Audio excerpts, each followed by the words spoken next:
السلام علیکم ورحمۃ اللہ وبرکاتہ۔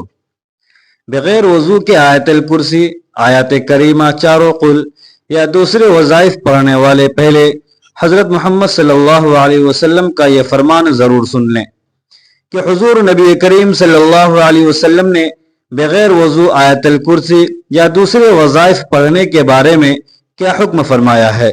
بسم اللہ الرحمن الرحیم۔ کیا آیت الکرسی، آیت کریمہ اور چاروں قل وضو کیے بغیر پڑھ سکتے ہیں؟ اس ویڈیو میں تمام معلومات فراہم کی جائیں گی، لیکن پہلے یہ جان لیجئے کہ اگر آیت الکرسی کو وضو کرنے کے بعد اسے تلاوت کریں تو اللہ تبارک و تعالی پڑھنے والے کو 40 سال کی عبادت کا ثواب عطا فرماتا ہے، 40 درجہ بلند کرتا ہے اور 40 حوریں عطا کرے گا۔ اگر آیت الکرسی کو پڑھ کر مرحومین کو ہدیہ کر دیا جائے تو اللہ تعالیٰ فرشتوں کو حکم دیتا ہے کہ اس کے لیے قیامت تک تسبیح کریں، 60 انبیاء کا ثواب عطا کرتا ہے۔ اس کی قبر میں 40 شمع داخل کرتے ہیں جس کا نور مشرق سے مغرب تک پھیل جاتا ہے، اس نور سے اس کی قبر وسیع ہو جاتی ہے۔ سبحان اللہ۔ ایک مرتبہ ایک شخص امیر المؤمنین حضرت علی رضی اللہ تعالی عنہ کے پاس آیا اور بتایا کہ اس کے بدن اور مثانے سے پیلا پانی نکلتا ہے، اس کا کوئی علاج ہے؟ امیر المؤمنین نے فرمایا بغیر کسی درہم و دینار کے اس کا علاج ہے کہ تم آیت الکرسی کو اپنے بدن پر لکھو، آیت الکرسی سے غسل کرو، آیت الکرسی کو پانی پر دم کر کے پیو اور آیت الکرسی کو اپنے بدن کے پاس رکھو، انشاءاللہ شفا ملے گا۔ حاجات کے لیے 41 مرتبہ آیت الکرسی پڑھو۔ ٹانگوں میں درد کے لیے آیت الکرسی پڑھ کر اپنی ٹانگوں پر مسح کریں، اس سے چلتے وقت درد نہیں ہوگا۔ آنکھوں کی نظر کم نہ ہونے کے لیے 70 مرتبہ آیت الکرسی پڑھیں۔ جس کا پیاس سے ہلاک ہونے کا خوف ہو وہ 66 مرتبہ آیت الکرسی پڑھے۔ دشمن سے امن و سلامتی کے لیے مٹی پر 41 مرتبہ آیت الکرسی پڑھیں اور مٹی دشمن کے سامنے ڈال دیں، اس کے شر سے سلامتی ہوگی۔ مرحوم کی قبر پر 7 مرتبہ آیت الکرسی پڑھیں، اللہ تبارک و تعالی قبر پر رحمتیں نازل کرے گا۔ جیل سے جلد رہائی کے لیے 1000 مرتبہ آیت الکرسی پڑھیں۔ مریض کی شفا یابی کے لیے 3 دن لگاتار 101 مرتبہ آیت الکرسی پڑھیں۔ سر درد کے لیے 7 مرتبہ آیت الکرسی پڑھیں۔ لوگوں کے دلوں میں اچھی نیت سے محبت پیدا کرنے کے لیے 41 مرتبہ پانی پر آیت الکرسی پڑھ کر دم کریں اور پانی پلا دیں۔ لوگوں میں صلح کرنے کے لیے جامع مسجد کے راستے کی مٹی پر آیت الکرسی پڑھے اور جن لوگوں کے درمیان صلح کروانی ہو ان کے سامنے پھینک دے۔ کام میں آسانی پیدا کرنے کے لیے سورہ علم نشرح اور آیت الکرسی 10 مرتبہ پڑھیں۔ بچوں کو بلاؤں سے سلامتی کے لیے 40 مرتبہ آیت الکرسی پڑھیں اور پھر لکھ کر بچے کے گلے میں ڈال دیں۔ ناظرین، آیت الکرسی پڑھنے کے فضائل تو بہت زیادہ ہیں اور یہاں پر ہم اس کے چند خاص ذکر پر ہی اکتفا کرتے ہیں۔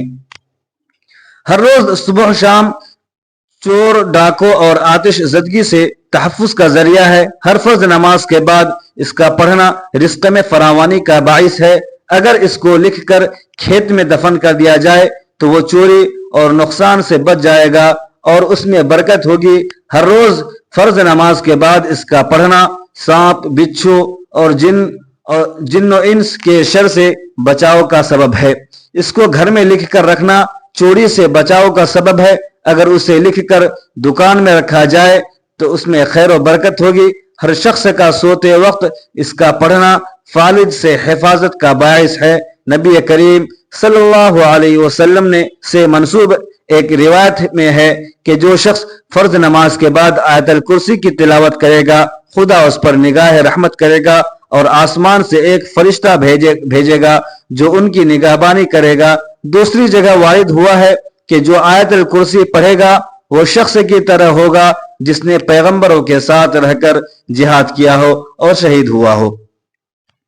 موت کے بعد بلا فاصلہ جنت میں جگہ ملے گی۔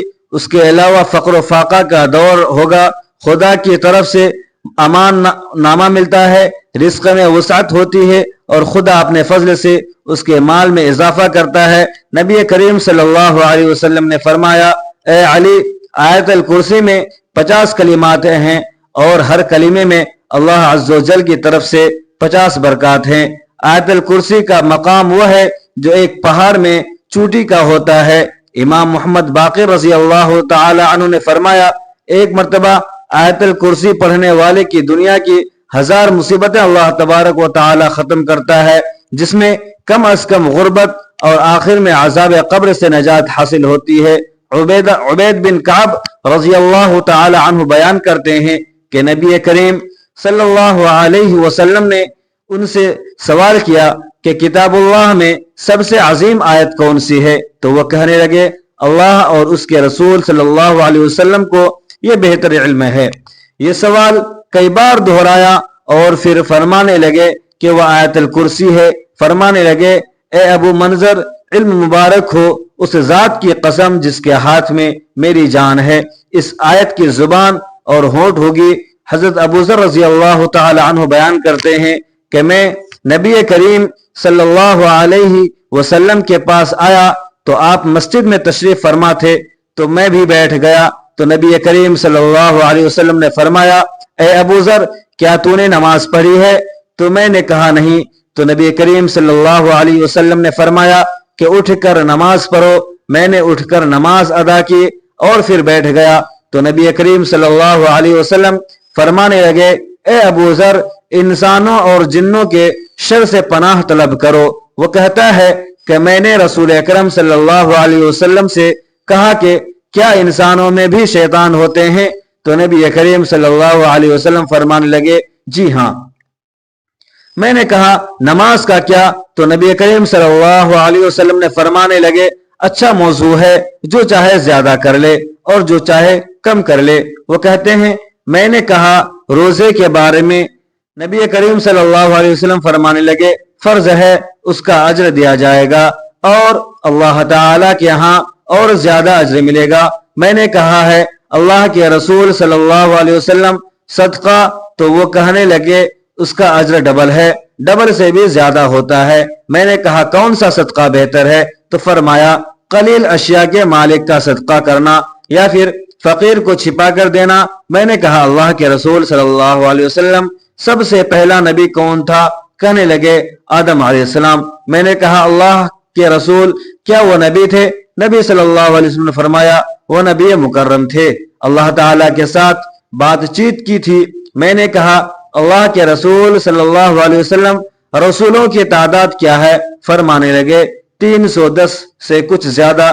ایک جمع غفیر تھا اور ایک مرتبہ یہ فرمایا کہ 315۔ میں نے کہا اللہ کے رسول صلی اللہ علیہ وسلم، آپ پر جو نازل کیا گیا ہے اس میں سب سے عظیم کیا ہے؟ فرمایا آیت الکرسی۔ عبداللہ بن مسعود رضی اللہ عنہ بیان کرتے ہیں کہ انسانوں میں سے ایک شخص نکلا تو وہ ایک جن سے ملا اور وہ اسے کہنے لگا، کیا تم میرے ساتھ کشتی کا مقابلہ کرے گا؟ اگر تو نے مجھے پچھاڑ دیا تو میں تجھے ایک ایسی آیت سکھاؤں گا، جب تو یہ آیت گھر میں داخل ہو کر پڑھے گا تو شیطان گھر میں داخل نہیں ہو سکے گا۔ ان دونوں نے مقابلہ کیا تو انسانوں نے اسے پچھاڑ دیا۔ وہ انسان اسے کہنے لگا، میں تجھے بہت ہی کمزور اور دبلا پتلا دیکھ رہا ہوں، تیرے بازو کتے کی طرح ہیں۔ کیا سب جن اسی طرح ہیں یا ان میں صرف تو ہی ایسا ہے؟ تو اس نے کہا کہ ان میں کمزور اور دبلا پتلا ہوں۔ اس نے دوبارہ مقابلہ کیا تو انسان نے دوبارہ اسے پچھاڑ دیا۔ وہ جن کہنے لگا، تو آیت الکرسی پڑھا کر، اس لیے کہ جو بھی گھر میں داخل ہوتے وقت آیت الکرسی پڑھتا ہے اس گھر سے شیطان نکل بھاگتا ہے، اور نکلتے وقت اس کی آواز گدھے کے گوز مارنے کی آواز کی طرح ہوتی ہے۔ ناظرین، آیت الکرسی یہ سورۃ البقرہ کی آیت نمبر 255 ہے، جو عظمت والی آیت ہے۔ اس آیت میں اللہ تعالیٰ کی توحید اور بعض اہم صفات کا ذکر ہے۔ اس آیت میں اللہ تعالیٰ کی کرسی کا بھی ذکر آیا ہے، جس کی وجہ سے اس آیت کو آیت الکرسی کہا جاتا ہے۔